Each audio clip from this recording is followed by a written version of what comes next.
Это актуальное интервью в студии Сергей Михедов. Здравствуйте. Сегодня отмечают свой профессиональный праздник сотрудники органов дознания МЧС России.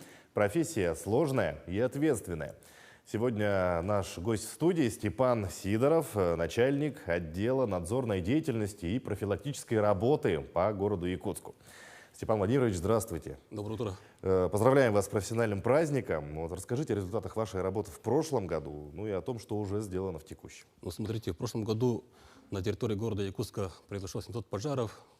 При пожарах погибло 12 человек, в том числе 2 ребенка. Если, скажем, возьмем за 2021 год, то там произошло 794 пожара, при котором погибло 23 человека, в том числе 7 детей.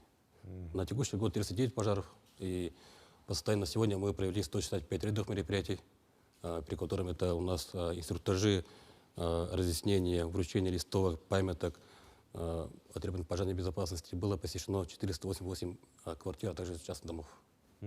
Вот расскажите, что входит в вашу деятельность, ну и какими инструментами пользуются дознаватели в своей работе? Вот здесь основной инструмент это первая ручка для дознания. Ну, сегодня я принес инструментальный комплект, называется антрацит. Тут есть все для работы на месте пожара для дознавателя. Имеется от линейки до фотоаппарата, мультиметра, навигатора, ноутбука. В принципе, для работы на месте пожара весь полный комплект есть. И вот с помощью этого комплекта какие манипуляции вы производите? Отбор проб, изъятие вещественных доказательств, изъятие электропроводов для проведения экспертизы. Также навигатор нам помогает в случае лесного пожара, фотоаппарат для фотофиксации на месте пожара. В принципе, все есть. То есть вот антрацит содержит весь набор, основной набор инструментов, да, можно сказать, необходимый в вашей работе. Да. А вот вообще каким образом происходит выяснение причин пожара, да, ну и каким образом определяете виновных? Так, выяснение причин пожара, в первую очередь, там надо будет провести качественный осмотр места пожара, качественно опросить очевидцев пожара, участников тушения пожара. Например, в случае возникновения пожара в частном доме надо будет уточнить у хозяев дома, пользовались ли они электробытовыми приборами, печным отоплением, курят ли, привычки курильщика, где курит, на балконе, в туалете, на кухне. В общем, потом уже отрабатываем все версии пожара, оттуда уже, грубо говоря, уже отсеиваем. И вот примерно сколько времени занимает работа на одном объекте, да, вот, на одном происшествии? У дознавателя есть сроки от 3 суток до 10 суток, но потом уже продлевается до 30 суток. То есть, в принципе, максимум в течение 6 дней уже должны определить, конечно, все выяснить причины, да? Да.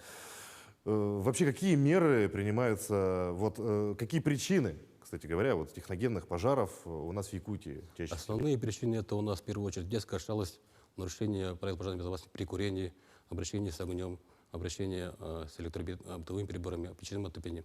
Бывают и поджоги, но они бывают очень редко. То есть чаще всего пожары происходят по каким причинам, можно сказать? Короткое замыкание. Короткие замыкания, да, какие-то вот происшествия. При курении, при эксплуатации электробытовых приборов.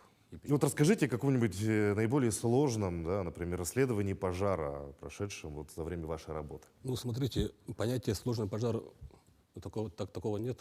Все пожары сложные. Например, в случае лесного пожара там есть сложность, транспортная схема отсутствует, большой периметр пожара, отсутствие очевидцев пожара. Например, в 2013 году мы работали в Кобяйском районе, и там было 57 лесных пожаров. Мы вылетали там на вертолетах, самолетах, бывало на тракторной технике, на моторных лодках, бывали случаи на лошадях туда выезжали. В общем, мы там отработали все 57 лесных пожаров, было возбуждено 3 уголовные дела и благополучно направили в суд. Вот, кстати, расскажите подробнее, как идет расследование именно лесного пожара. Да? Действительно, очень сложно же найти свидетелей, виновников. Вот как здесь ведется работа? Там, в первую очередь, надо будет качественно, еще раз скажу, провести осмотр места пожара. Периметр большой, нам помогает, этому навигатор, в первую очередь, нам помогает хорошо опросить участников тушения пожара, лесного пожара. С ними, в первую очередь, отрабатываем. И нам помогают коллеги из МВД, в первую очередь, при оперативно-розыскных мероприятиях.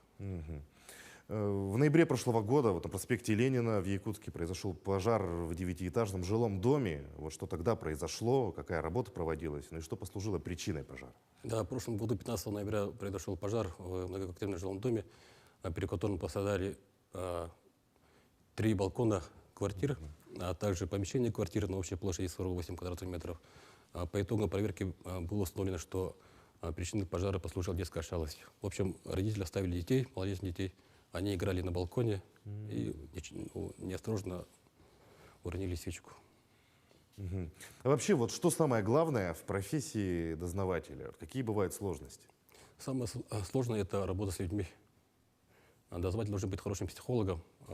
Например, в случае, когда дознаватель входит в доверие, в контакт с предполагаемым виновником пожара, то в некоторых случаях виновник пожара осознает и сам переходит уже, перезносится правонарушение. Ну и главное, чтобы дознаватель должен поддержать тех людей, у которых сгорело все имущество, либо в случае пожара погибли родные, либо пострадали.